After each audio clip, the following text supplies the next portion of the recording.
Welcome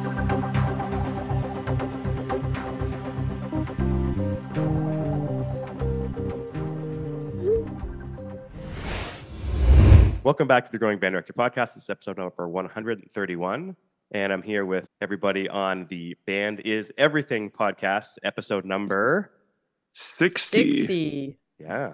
Erin and Brad, how are you? Good. How are you? Good. Great to be here with you guys. Yeah, Thank you for having us. Yeah, we're so glad to be with you as well. I think that everybody who is on here listening needs to go on YouTube just to see all of Erin's shoes. That's pretty amazing. Yeah. They are fun. I do like my shoes. So we just got new photos done, and Brad was shocked that we did a shoe photo. Like, how can you be shocked? I should have known better. Yeah. That's awesome. I would have cleaned my shoes, but the pictures turned out great anyway. So they are good. They are good. The first 3 months of school, when do you guys start school? Like, I can't remember. Around Labor Day. Okay, so we're the same, like where it's 3 months, and today was the end of our trimester, and it's like, is my brain gonna function at all today? Yeah. I get it. It's Friday. It's December 1st. It's crazy. I remember what I was gonna say. We're gonna introduce the podcast. I was just gonna say, let's say, because this is really cool.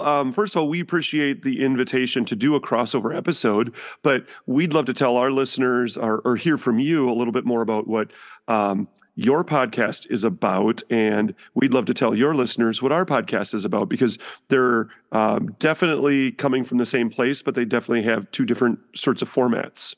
Sure. Yeah. Why don't you guys go first? Yeah, absolutely. Well, again, my name is Bradley Mariska. And I'm Erin Holmes. And our podcast is called Band is Everything. Well, you guys have worked that out. Yeah. All right. And it's not coming from the perspective of, band should be everything or band should be your whole life. This is the classic thing we as band directors talk about all the time, that band is life. And the things that you learn in band are life skills. And there's really funny stories that apply to life regardless of whatever your occupation or career are. So we encourage people to listen to our podcast, whether they're band directors or not. As we like to say, there is it's a podcast about band, but not about band at all. That's right. I did it. Very good. And in this rehearsal space. Oh, that's it too. Yeah. Yes, there is a place for you, whether you play an instrument or not. So our interviews are oftentimes with great musicians and band directors, but also there's a lot of times where Erin and I just sit down and collaborate and commiserate about life and crazy things that happen at school, but aren't necessarily just about band. So again, that's Band is Everything, and we're really, really glad to be on your show today. Yeah, it's quite an honor to be on your show. So thank you. Likewise. Yeah, it's great. Tell us about Growing Band Director. Yeah, so it started about 2 years ago. My friend Jeff and I, who's recently passed away, we were talking about our program, and at the end of the conversation, I was like, we're two veteran teachers. He had been teaching for 46 years, and I've been teaching for 20 years. And we're talking about things that we understand, but a lot of other teachers probably would like to hear about. So then I brought it up to him, why don't we just make a podcast out of this? And Ray Kroc is the founder of McDonald's, and he had this quote that said, if you're green, you're growing, and you're ripe, you're rot. So I took that just with the growth mindset mentality, and every episode is meant to be about band. And in that episode, we're trying to give people practical things that they can do through the guests or through my experience, whether it be programming or fixing clarinet embouchures or tuning the tubas or whatever. So people can listen for a little bit, or they can listen to the whole thing and hopefully get something that will help them no matter the level of their band. And what I love about the podcast thing for all podcasts is it's just an amazing living document of any knowledge that you want to get. You can go back and they're all saved, and it's just like hours and hours and thousands of hours of professional development that you can get on any subject. Yeah. So, that's what I really like about your podcast. And I want to tell the folks listening to our show, if you are a music educator, if you're a band director, and you don't listen to The Growing Band Director, go find it, because the pedagogy that you cover in so many of your episodes is, it doesn't matter if you've been teaching for 1 year or teaching for 30 years. My favorite series of episodes that you did was, they're probably almost a year old now, but you went through all the different grade levels of jazz band, big band repertoire. Mm-hmm. And they're so fantastic. And I would just put them on as I was like the hour before school, as I was doing some work. And I got to hear a whole bunch of great tunes, a lot of which I'd never heard before, and talking about why the pieces were great and why they worked. Like, these are proven pieces that you've taught before. And I loved the practical nature of it. And I want to just thank you for doing this and making those available, because I can always go back and listen to them.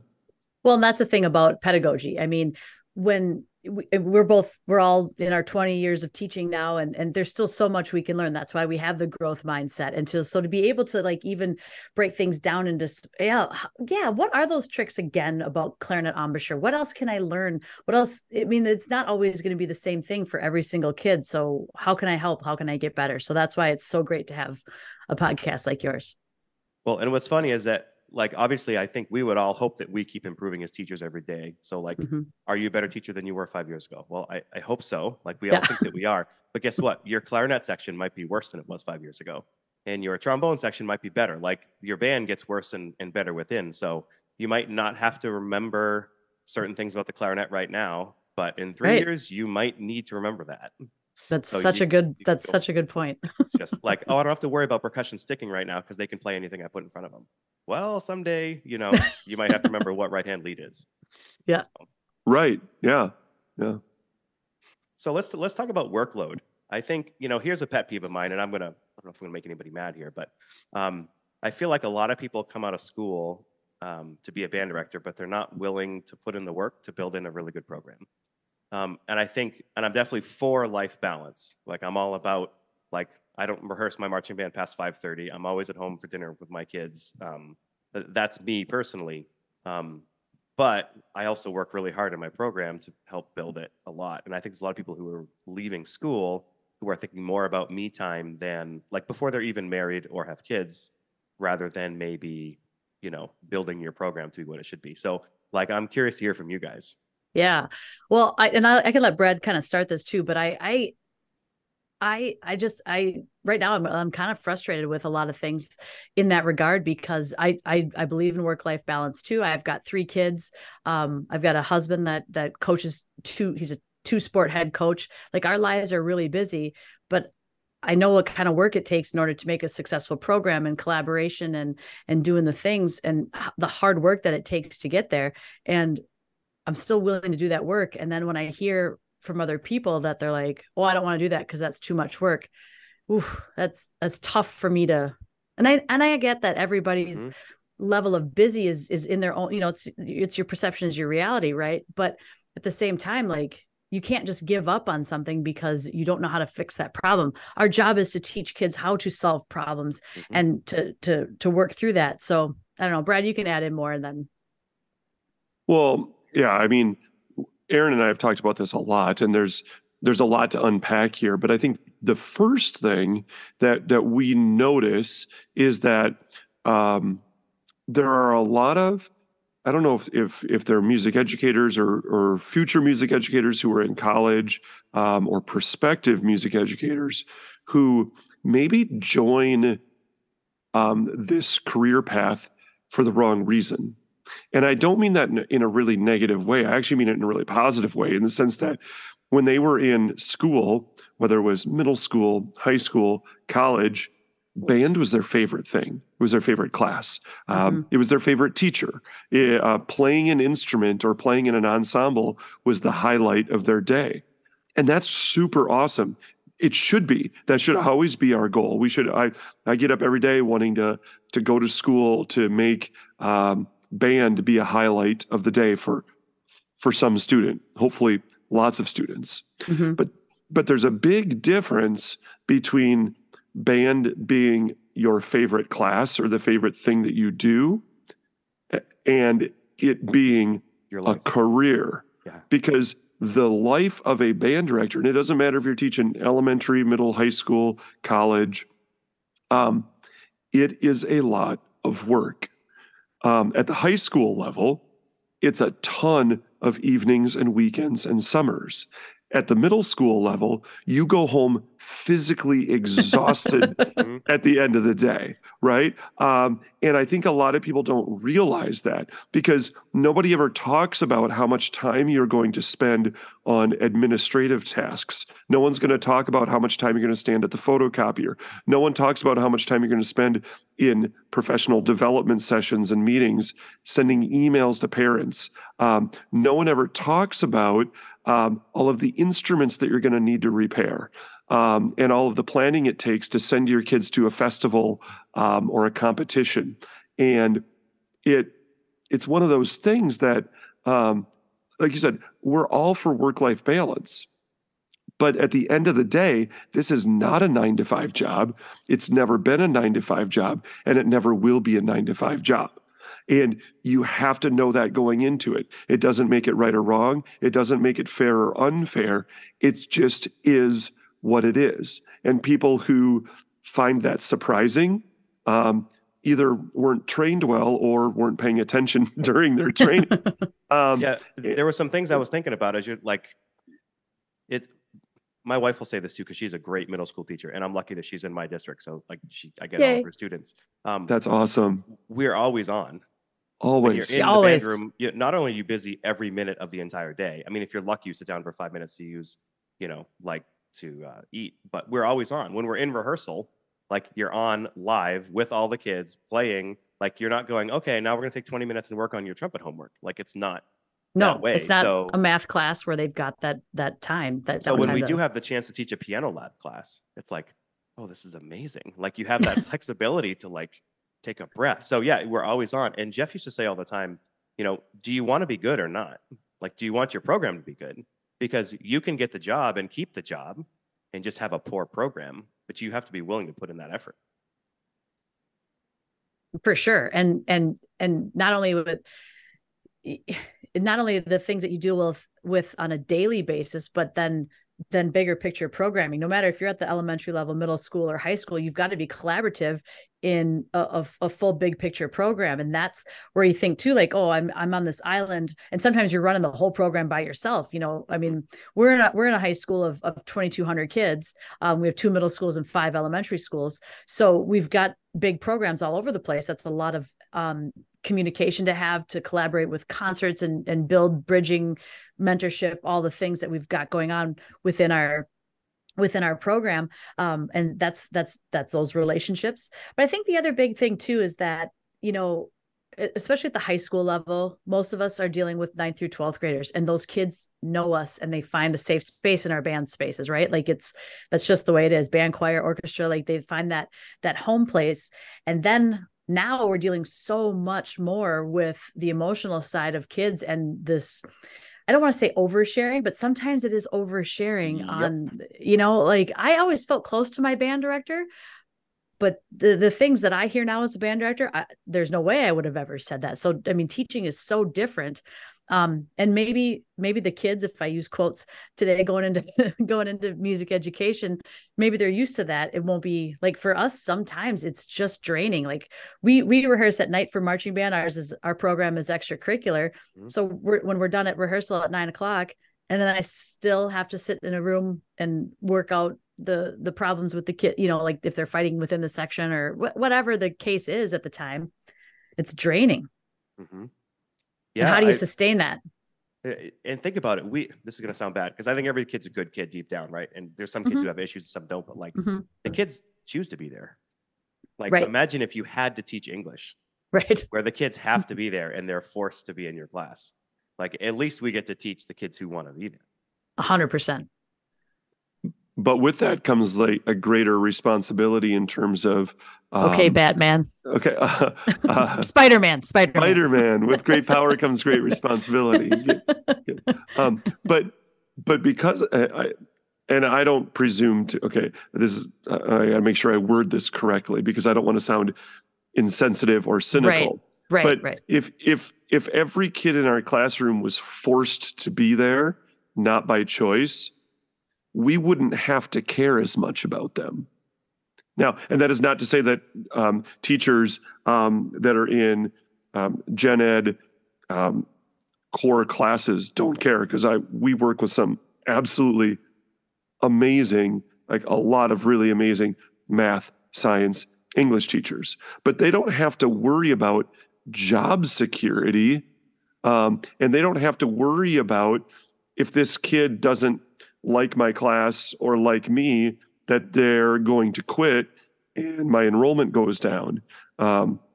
Like the responsibility of nurturing a relationship with a kid through middle school or high school or beyond, and knowing that not only the vitality of your program depends upon that, but also their emotional, social well-being and academic success in the area of music depends upon you investing in them in return. That is a lot of responsibility. Heavy. It's really heavy. And it's like, I think post-COVID especially, that's maybe what's been wearing down music educators the most. I don't mind doing the hard work. I mean, I complain about standing at the photocopier and I complain about fixing instruments, but like that's just part of the job, and it's always been part of the job. But these really difficult conversations with kids who are struggling with anxiety and depression and all of this, these are conversations I didn't have with kids 20 years ago. So it's forcing me to become a different, better type of music educator. Think about, and go ahead. I'm sorry, it's in my head. Like, think about the test, quote unquote. Think about our performances. Like, okay, we're going to invite everybody to come on an evening where we've been out all day and the kids are tired, and we're going to have them dress up. We're going to put them under really hot, shiny lights, and we're going to have them. It doesn't matter if they understand it. Can they do it? And it doesn't matter if they've done it for the last 6 weeks. They have to do it right now. And not only do they have to do it, but it's going to be live in front of their parents, and we're going to record it and maybe put it on YouTube. And then they also have to do it together simultaneously at the same time. And only once. And only once. And if you get it 95%, it's going to sound terrible. Right? I mean, it's like we forget that we have the highest of standards in what we're asking our kids to do. So for me, that's one of my gospels, is like under programming. Not too easy, but like program to a point where kids can really succeed, not just chase the notes. Mm-hmm. Yeah. Yeah. Well, I mean, this is a conversation we are constantly having, is that especially with groups that we don't know as well. Like, we just had a conversation the other day with about like our 9th grade band. You know, we are about a third of the way into the school year right now, and we're still trying to figure out what this year's group of 9th graders are capable of. Right. And we keep throwing music at them, and we're like, that piece is too easy. But that piece is too hard. And where is the middle ground? And it's interesting because it's not the same as last year's 9th grade band, and it's not the same as 9th graders 5 years ago. And I like to think of that as a positive, that we have the ability to find a different piece of music or a different genre or style or composer. But a lot, going back to the example of teaching English, one of the beautiful things, maybe it's not totally beautiful, but it's like, every 9th grader is going to read this book, and they all have to read that book every year. Now, personally, I think that would get kind of old. I love the fact that we get to teach different music every year. But you can also be a teacher. You can respond to not only their interest level, oh, these kids just aren't digging that piece, or, oh my gosh, they don't understand compound meter very well yet. Mm-hmm. Let's put that on the spring program and teach some more compound meter in the meantime, and replace it with a piece that is a little bit easier rhythmically. That is an advantage, but does that require us to work harder? Yeah. But if you're willing to do the work, your kids will benefit from that. Well, yeah. And then going back to the whole, like, this is not a 9-to-5 job. We have to be, and the teachers all know this anyway, no matter what kind of teacher you are, especially when you're in middle school. I taught middle school for a decade too, that you have to be able to punt. You have to be able to adapt to everything in your room. And we have to meet kids where they're at. And I think pre-COVID, for those of us that are a tiny bit more seasoned as teachers, it was yeah, okay, I this is your level. I know this, I see this, I hear this, I know what you need. And now, even for some of us that are, like I said, that have been doing this for a while, we're like, you're throwing the pasta at the wall, trying to figure out what's going to stick. And that's a challenge, but it's a challenge that I'm willing to work hard for. And unfortunately, what I see, and sometimes the younger generation, I sound like an old person there, and I'm not trying to be offensive, but just like, I want you to work hard. I want you to understand what hard work is. And like, you can't give up on kids. And there's moments that we're like, I'm so frustrated, I should just quit. And like, I'm not going to, I'm not going to quit, and that's hard. And how do you talk yourself out of that? Yeah, we keep finding these gaps of knowledge, right? You're like, oh, you hear them play something, so you can assume something, and then you say, "What's the name of that note?" And they're like, "Yeah." And I had a piano class where, like, literally, we were doing what I would consider to be a kindergarten. This is the easiest thing I could have you do right now, and there's kids who couldn't follow along and do it, right? And I'm kind of done blaming COVID, even though I know that's part of it. Yep. No. It's just it's just kids are just different, and you have to be able to, what helps me a lot is being super proactive. And it started when my wife and I were getting ready to have our first child, because I knew, okay, I want this program to keep growing and I want to do what I have to do as a teacher, but I might be out the entire next week because one of us has to be out because she's sick, and it's either our middle school teacher or our high school teacher, and we have no choices. So it's like, what do you have for rehearsals today? What do you have for rehearsals today? Okay, today it's going to be me. So I always try to like go, okay, if I had to miss the next week, we're still okay. So it kind of turned me into being pretty proactive. So when it comes to programming, I'll like plan the whole year. I plan about a year ahead. So like I have the concert that I just finished a couple weeks ago. I've kind of planned for that concert next year. Now, because I know the 11th graders through 8th graders, just because we've talked about it. Now, there's not a chance in heck that that's going to stay the same next year. But at least I have a program that I like. So then you're right. You're talking about, okay, this doesn't work for you. Let's find a new piece right now. I'm always changing, but I have a plan, and I've thought ahead of time. So to me, the being proactive is just huge, because it allows you to kind of think back a little bit, order the music ahead of time, and then if you don't use it, you don't use it. But just being proactive just it puts my mind at ease. It says, okay, I can be here and work, and if today explodes, that's fine. We're still going to be okay. That's smart. I'm sure Brad would like me to be that way too. Well, yeah, we have like one of my favorite documents is a spreadsheet of program history and planning, and it goes back to as long as we've worked together, and it also looks forward. It not only has us sketching out all of the pieces for the current year, and then about halfway through the year we put the following year on there, but then there's just a running big long list at the bottom, like these are pieces to consider or go back and listen to. So definitely that planning piece is really, really important. And I've seen educators, band colleagues before, who just, the concert ends and they go look in their library and they just sort of scramble and they're like, oh, I know this piece, and they pull it out and they pass it out the next day. And you're just not going to get as good of results, because if you plan ahead, you've taken the time to find the piece, whether it's a genre, style, tempo, key signature, meter, whatever it is. And like you said, you're going to end up swapping some things out. But if you start with a plan and you start with something that's balanced and educational, you're never going to go wrong. I kind of look at it like sports teams would. Like I'm a fan of the Patriots, and we're on some dark days right now. But one you had a good run. You don't worry. We're Vikings fans, so I mean, we're Vikings no fans, sympathy about yeah. You've won the championships. We haven't. But what they say is, okay, we're going to draft this person because they're going to replace this person who's on our team, but they're better. Right. Yeah. So to me, when I hear a new piece, I'll go, I really like that, but I don't like it better for any of my bands than what we're going to do now. So I'll put it on a list.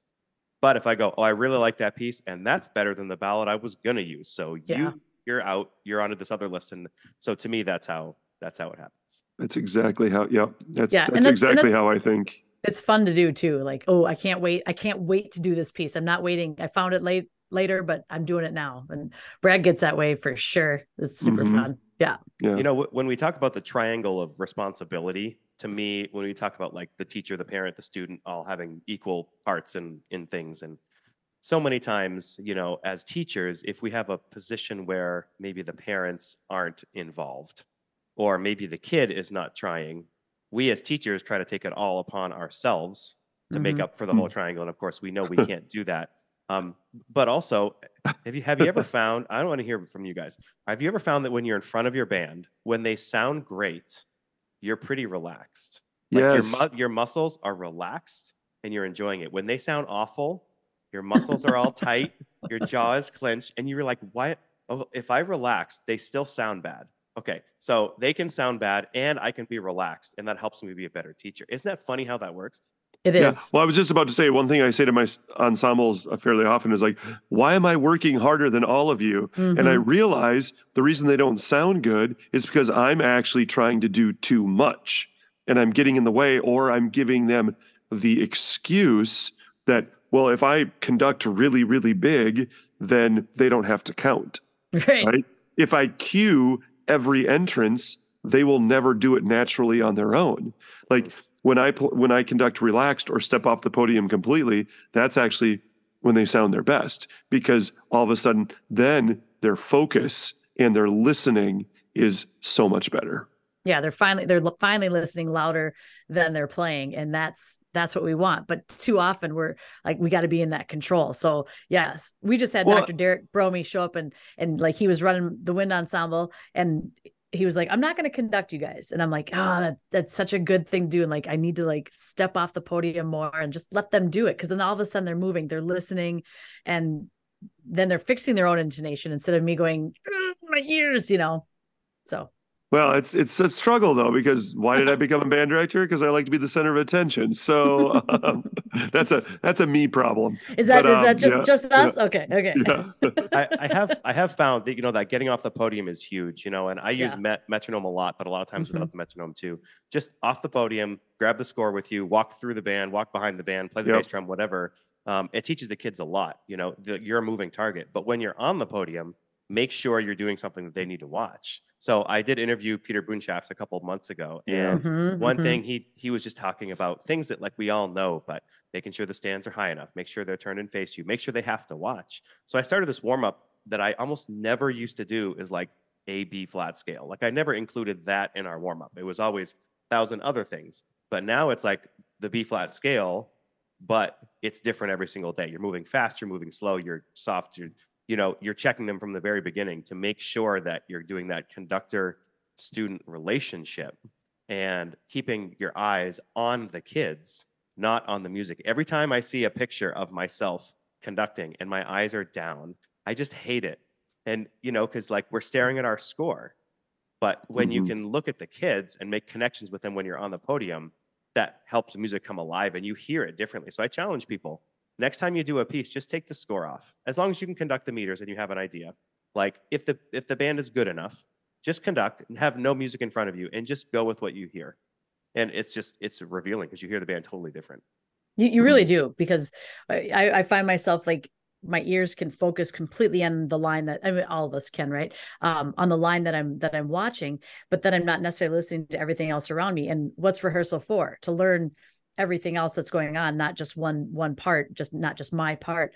And so, yeah, I think that's so valuable to do that and trust yourself that you do know the music. I think so often we use the music as a crutch, and it's just, I got to just step back and stand up taller, just like we're looking for our kids to be sitting up taller, have their stands up so that they can see and hear and feel everything else around us. We got to make sure that we do that too, not looking over the score.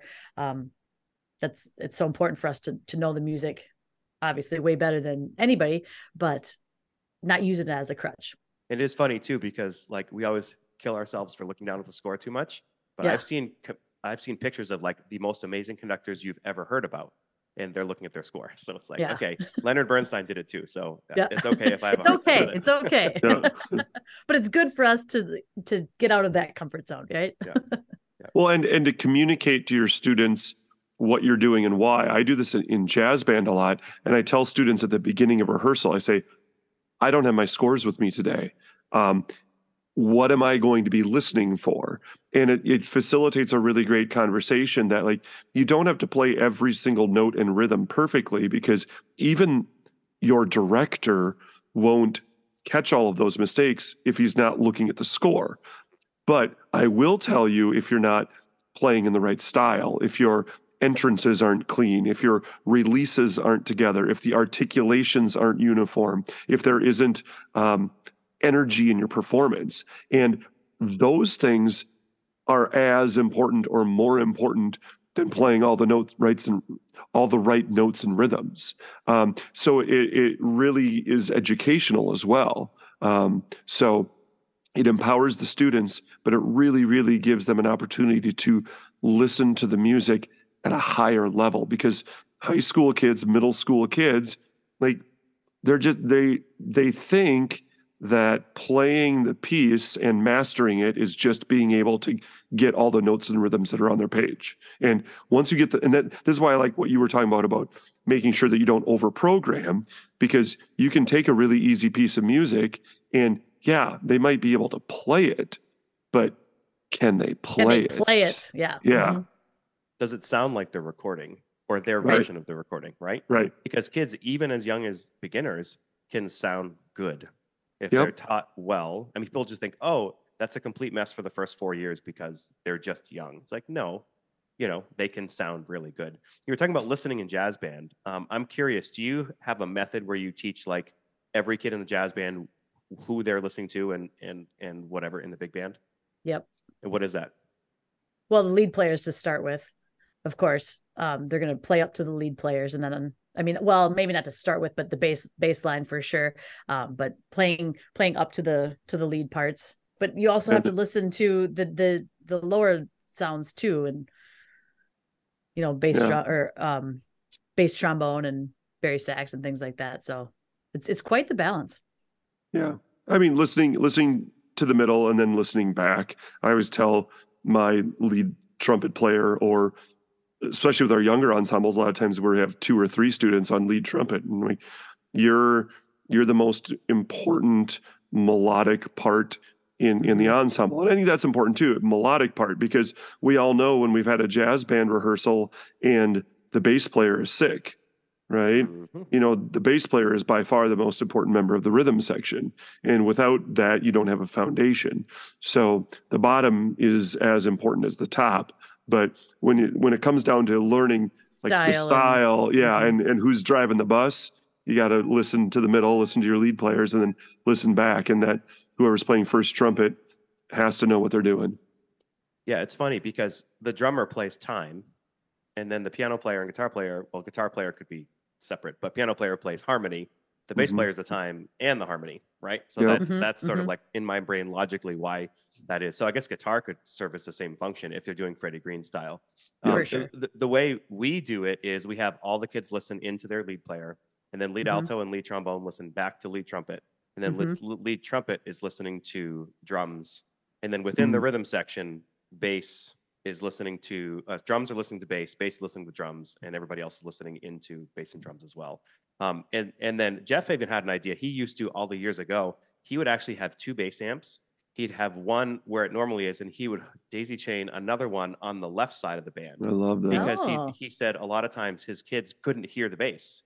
And so now I haven't started doing that, but I'll ask my kids in a performance, or like, can you guys hear? It sounds like you can't hear. No, I can't hear the bass at all. Okay, well, let's figure out what we need to do. Because you're right, if you can't hear the bass, I was just reading and covering a part with our big band yesterday after school, and I find myself just listening to bass and drums. I wasn't listening back to lead trumpet, well, because I'm better than him, but it's one of those things. It's a trumpet player thing. Yeah, that's how we do it anyway. So yeah.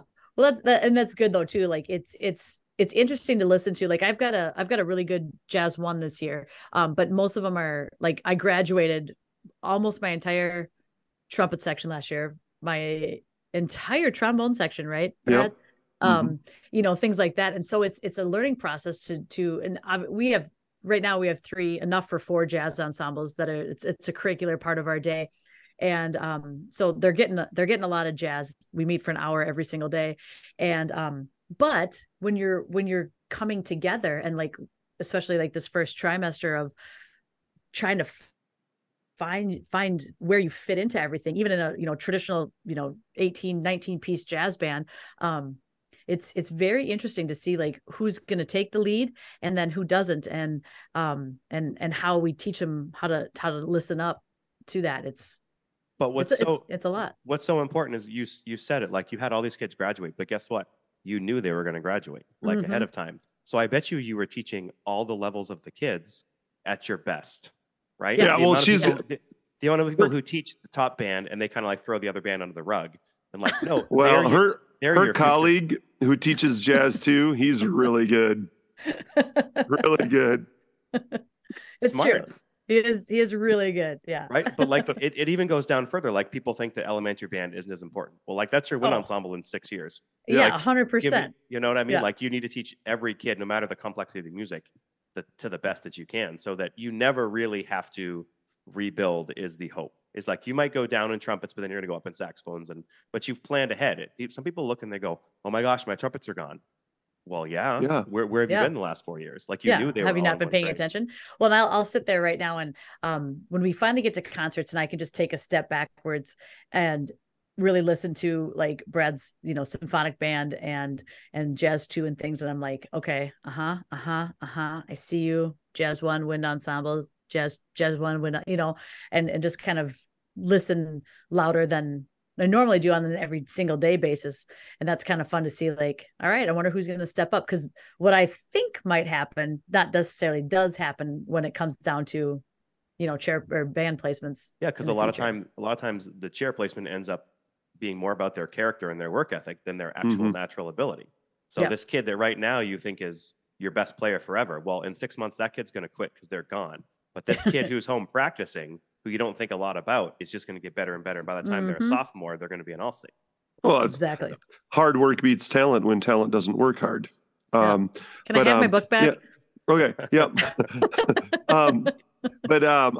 This analogy about like not seeing the future, I'm always fascinated when you hear like say a coach of a sports team say, oh, it's a rebuilding year. And I was like, oh, it's a rebuilding year. Okay. I mean, I get it. Like there's always ebbs and flows, and sports are different because when you go out into a competition, there's another team like actively playing against you. So it's not a perfect analogy. However, when they say it's a rebuilding year, the first thing I think about is like, well, did you not see that coming? Like, why was there not more of an investment in resources in those younger kids or recruiting a year or two ago? Or where they're like, oh yeah, we saw this coming all the way since 9th grade. And I'm like, well, did you not do anything about it? I mean, I don't know. That's like, I don't presume to know, but I sometimes think that if we bring this back to music, that sometimes our colleagues aren't always thinking about those things or looking at where are things at, or talking to their colleagues who maybe teach middle school or elementary school and saying, what can I do to help out, or what can we do collaboratively, or what sort of mentorship program can we put in place? Because I maybe can't do it all, but I got a bunch of students who can help out. And that can make a really big difference because we want to maintain the quality of our ensembles. And like you already said it. You're like, I'm kind of over COVID. Me too. We at some point we have to stop using it as an excuse. It happened. It was terrible, and it really negatively impacted students and adults. But life goes on. You got to show up and do the work.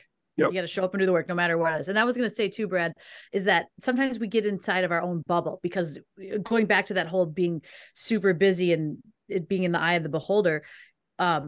Yes, we're all really busy and we all have our own things, but if we get outside of our bubble and be like, okay, like you said, that collaboration, that okay, we need some double reeds coming in. How can we make sure that that's the thing for the future, so that there are bassoons in the wind ensemble and things like that.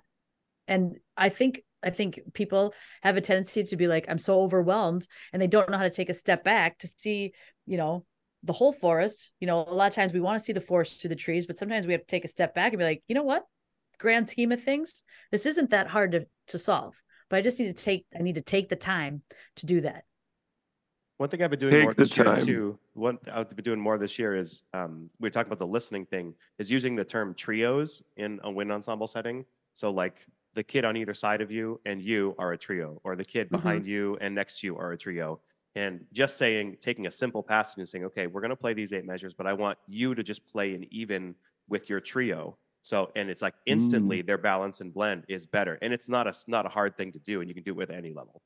So we were talking about listening, and I wanted to mention that. I like that. I'm writing it down. All right, I contributed something. A question. So we have a saxophone player in the room, Erin. Yes. Yes. If we're talking about saxophone, what is like? So you have a band director in front of you who needs like a key tip about saxophone. What is like the biggest common thing that you see that you could fix, that you would fix on every saxophone player if you could? Not doing C sharp, just open keys. Yep. You've got to find alternate keys for that C sharp, and completely changing your embouchure, because that note is just disgusting. Like C sharp on the staff, third space. Yep. Well, and that note is in saxophone music all the time. Right. Yeah, in band music is it's gross. So yeah, absolutely.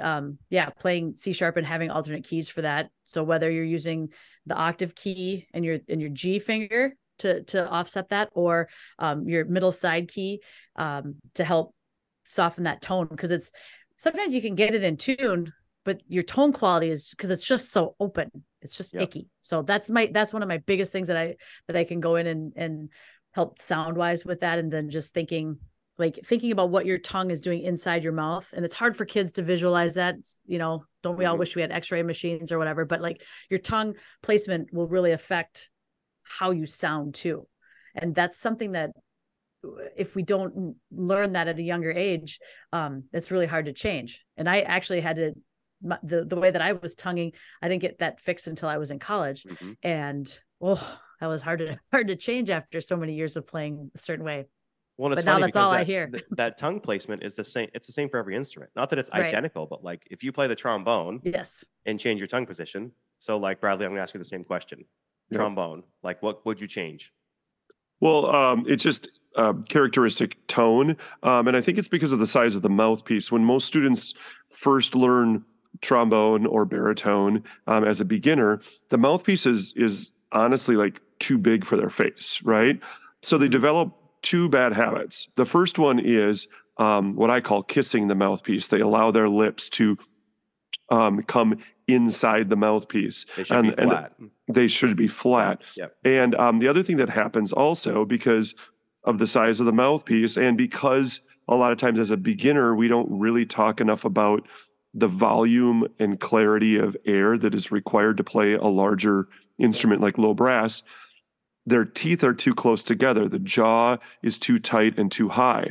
And when students come to me in 9th grade, I see that they're still playing in this way, and they can't produce a clear characteristic tone quality or play at a dynamic level that is necessary for maturing players. So they have to physically drop that jaw, open up, and then they need to retrain their embouchure so that the lips stay flat and don't, kiss the mouthpiece, because it's very easy to buzz the mouthpiece and have those lips come forward, and it just sounds terrible. And if that's the only sound they've ever known, they don't even know that it's wrong. So do you guys play for your bands?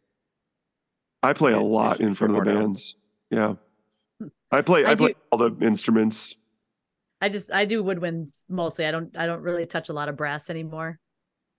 We had middle school is different from high school too. Yeah. But we had Phil Snedeker up, who was a trumpet teacher in, I forget, Yale or something. He has a book that I played in college, and he was up I had nothing to do with it, but he was in my school giving a lesson to a kid. And I just walked by and I was like, thank you for doing the lesson. And he looked at the podium, and my trumpet was like still out next to the podium. And he said, you must be a fantastic teacher. I was like, first of all, thank you. But hearing from you, I said, why? He said, well, your instrument's out. Like the amount of people who don't play with or for their kids, because we ignore so much of what things are supposed to sound like, because we want them to read, yes. But like you can say so much by just going do dot dot on your horn rather than the explanation of it. So I encourage people to have their horns. especially if you play the trumpet or the trombone, because they're better than everything else. Yeah, that's true. It's accurate. That's fine. No, I did. I played alto sax at pep band last night. If you have to say it, fellas, I'm not sure it's true.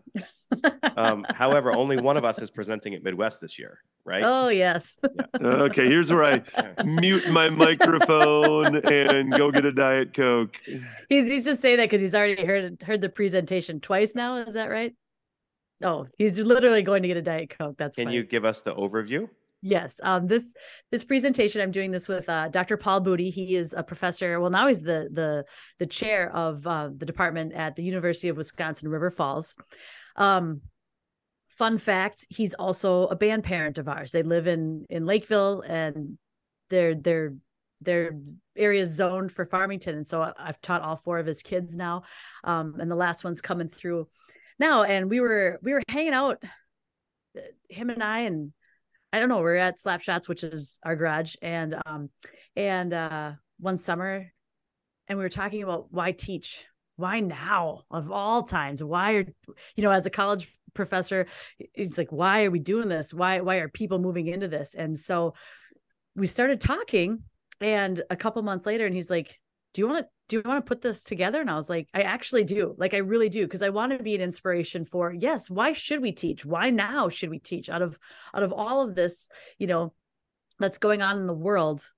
Why should we do this? And then how do we do this? It's not just about like the brand new people coming into the session or into education, but it's also all of us that have been doing this for a long time or in the middle of things and whatever else. And so we presented at the Wisconsin Music Educators Association and then the Minnesota one last year and submitted for Midwest, and we were accepted. And I'm so excited because I want to be in a situation where I'm always authentic and honest, organic, that I'm going to present this, but these are real life things that we're facing, and how do we get through them? And we go back to the why. Why do we do what we do? And why we do it matters. And so a lot of my teaching, it always, when I first started teaching, it was like the thing for a lot of us, like, I got to put on a good concert. That's why I'm going to do this. I want to make the kids feel the way that I did about music, of course. Right. But then when I first started teaching, I was like, oh, I got to put on a good concert. I got to put on a good concert. And now my why has changed so much because, again, it's always still about the kids, but I love the process and watching them develop and grow. And then it just turns into, I don't stress out about concerts anymore. I don't, because if you've prepared them well, if they've prepared themselves well, if you taught them, and I think in a bigger sense too, like education, especially music education, is so much bigger than notes and rhythms than it ever has been before. And we've always had that as music educators. We know that all the skills that it hits in life. That's why band is everything. It's a podcast about band, but it's not about band, those things. But yeah, so we're gonna do that, and I'm super proud of the fact that I get to perform, or I get to present at Midwest. I never, who thinks that they're going to get to do that? It's beyond my wildest dreams. So that's so awesome. Good luck. Thank you. Yeah, you're right. The concert, I need you on record, just every time I'm driving to a concert, be like, relax. You've taught them for the last 6 weeks. They're going to be fine. Yeah. They're going to be better than the dress rehearsal. Oh, they always are. I'm always like, this is where you make the mistakes. Yep. Make it the day of the concert, whatever. You're going to be great tonight, as long as you trust yourself. And that's the thing. Like, we have to show them that we trust them, and we're all going to make mistakes. I'm vulnerable every single day on the podium. And like, folks, we got to do that again for me. If we could do that, I messed up, or they'll giggle at me because I missed a meter or whatever, because I was so like into things, and whoops, I forgot about that. And when they can keep going, that means I'm doing the right things, that they know this literature so well, and they're feeling it, that they don't need me. And that was a nice thing that I can't remember who said it to me just recently. They're like, you don't need to be up there. And it's cool that they trust you and that they know their stuff so well. I'm like, that's kind of the biggest compliment I can receive. There was go ahead. Well, I was going to say, I used to get really stressed out about concerts. And I was like, oh, It's because I need my students to know what a big deal this is. And then, as I became a more mature educator, I realized, well, all of that stress and anxiety, they saw it and began to embody it themselves.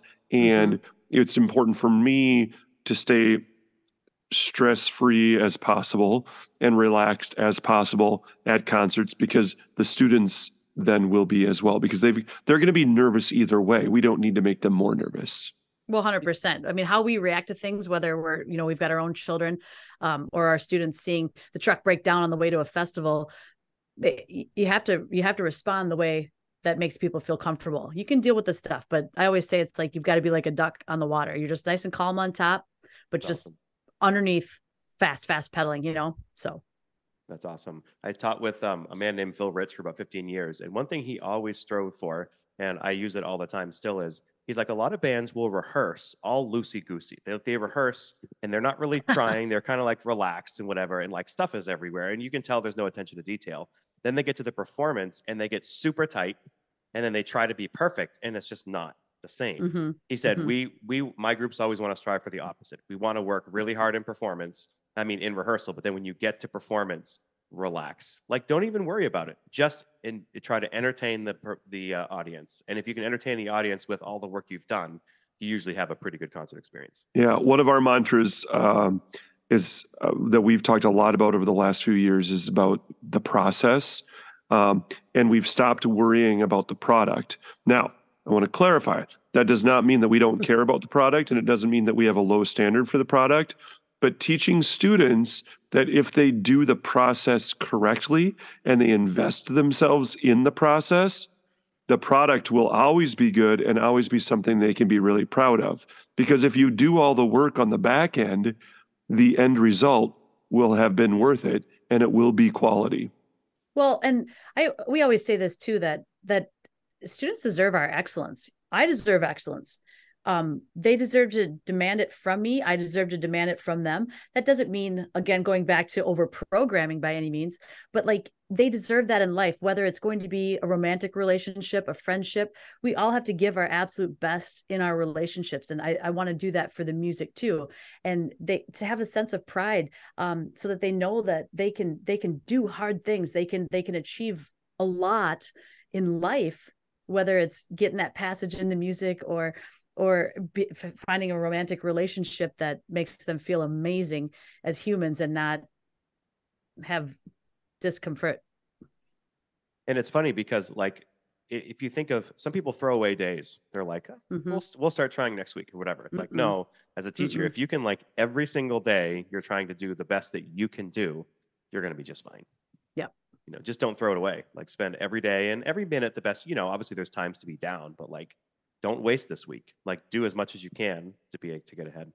Well, and I think, society right now is pretty bad on teachers, that we're not working very hard. We're not doing enough for our kids. We're not blah, blah, blah, blah, blah. And like, you need to come into these classrooms and see that there's accountability and the excellence that's surrounding all of us, because we do care and we are demanding of that accountability and consistency. And that's what bands are. So. All right. So one of the segments that we like to do, especially when we're talking with a great music guest, band director, is what's on your stand. You have a minute to tell us about a really cool piece of music that you love or your students love that you'd like to tell other band directors about. So recently I did an episode, I forget the number, but it was on the music of Douglas Wagner, who's arranged all these amazing masterworks for younger bands. And there's one I did last year, and I'm going to throw two in because it's by the same arranger. Last year, we did the Children's March version that he did. And then this year, we're going to be doing American Salute, which, again, these are, I've had bands play both, but right now, my bands are not going to play either one of those. But they're written so well at the grade 3.5 level. And yes, they're a little bit different, but that's amazing music, and you get to expose your kids to these masterworks. So for me, it's American Salute by Morton Gould, arranged by Douglas Wagner. Awesome. Classic. I can't wait to check it out, because well, it's a classic, but I don't know that arrangement. Arranger, right, yeah. Right, I heard it and I'm like, what? Yeah. Oh. Right. That's cool. Okay, so I'm not going to talk a lot about my piece because I probably don't need to. Well, maybe I do for the young kids, because I'm an old lady now, but we're going to do because our wind ensemble is also performing at our state convention in February. and we're gonna play Air for Band by Frank Erickson. So, and I'm really excited about that. I haven't touched that piece in I don't know how many years. So I'm so excited to get working on that. One of my friends is Terry White, who's a great arranger, and he did those episodes you mentioned earlier with me. Yeah. And he says a lot of young teachers have no idea Frank Erickson ever existed, that his music is great. Yeah. Oh, that's, I had a friend a few years ago, band colleague, and he said, every band director in the country should go out and buy a copy of Air for Band, even if it's in your library, just to make sure it stays in print because of that. Because some of these young kids don't know it. And it was so important. I mean, when we sight read this in band, I usually give a 30-minute lecture to the students about the history of the piece and why it was written and why it was important. He's a musicologist. Yeah, that's the musicology degree in me talking. But, since we talked about American Salute and Air for Band, two stone cold classics for band, I'm also going to go old school. Let's go. With a march that I'm guessing a lot of band directors have never heard of before. And it's called the Iowa Band Law March by Carl King. And it's very playable. It's a grade 3 classic march. It was published in 1924. So this is the centennial of the piece, which is one of the reasons why it's on our stand. We're going to play it with our tour band that's going to Spain in March. And it is available. It is still in print by Barnhouse. Check out the Iowa Band Law March by Carl King. And then go research why that piece was created. I could also give a 30-minute lecture about the Iowa Band Kyle Law. Doesn't have time right now. But yes, I know all have... You can have Brad come in as your guest and do all this musicology. We can do a whole episode. I'll just talk about Air for Band and Iowa Band Law March. It'll be great. One reason I love Carl King is that because he left to join the circus. And at 17, literally, literally. So you can always tell kids it was written by somebody who quit school. Yep, a dropout. He literally ran away and joined the circus. Yep. All right. Well, thank you guys. This has been a lot of fun. So much fun. Thank you. We sincerely appreciate you taking your valuable time and listening to the Growing Band Director podcast. Your students are very lucky to have a band director like you. If you have any suggestions for episode topics or think you have an area of expertise to share on a show with us, please reach out. If you enjoyed this episode, don't forget to subscribe. And if you want to help spread the word, please give us a 5-star review and tell your band director friends to subscribe as well. We're available on Apple Podcasts, Spotify, our YouTube channel, and wherever you listen to podcasts. Thanks for listening to The Growing Band Director. See you next week.